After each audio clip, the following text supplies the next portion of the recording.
The card didn't feel dangerous. It was thin, light, almost polite. No warning label, no siren, just a soft tap, and the machine approved the lie. Because that's the part nobody tells you. Credit cards don't ruin people loudly. They ruin them quietly.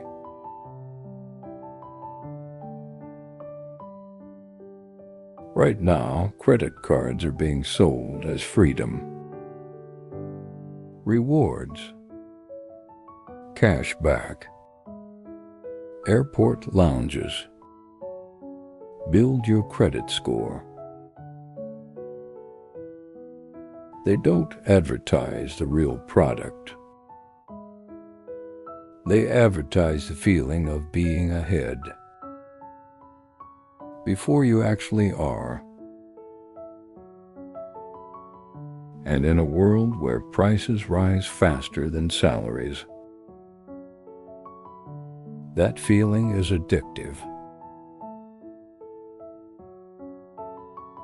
This isn't a story about irresponsibility. It's a story about timing. About how modern money lets you live tomorrow's life, using today's confidence, and sends the bill to a future version of you who didn't agree to the deal. Imagine someone ordinary,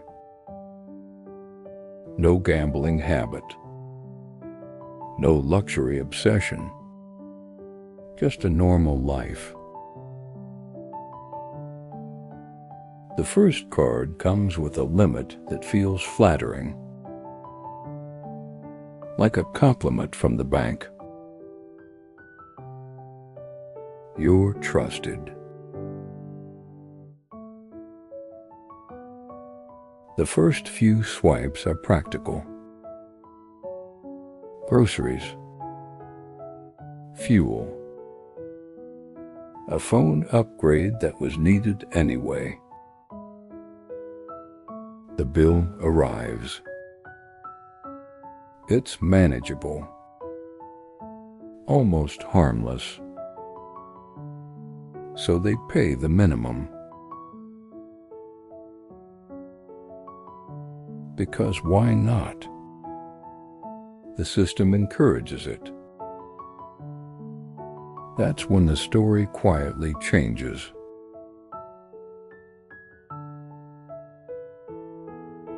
Credit cards don't charge interest on money. They charge interest on time. Time you borrowed from your future. And the longer you stretch it, the more expensive yesterday becomes. The minimum payment isn't designed to help you finish. It's designed to help you never finish. Paying the minimum feels responsible. It feels like progress. In reality, it's a subscription to staying stuck. Hype says, use credit cards to build wealth. Reality says, most people use them to delay discomfort. And delayed discomfort doesn't disappear. It compounds.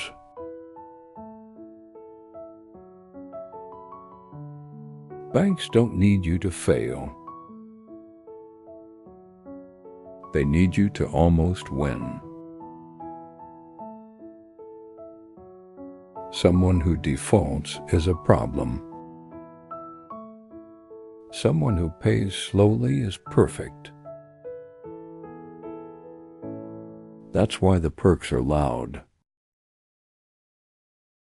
and the math is quiet.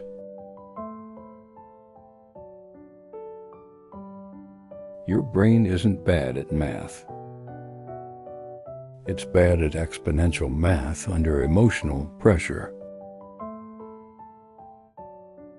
That's not a flaw. That's human.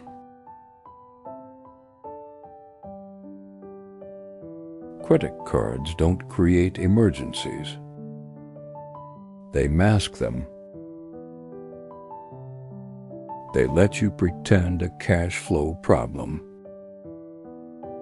is a spending problem.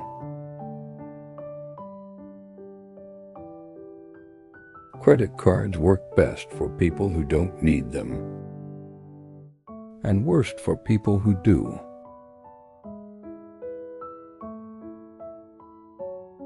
That's the truth nobody wants to admit.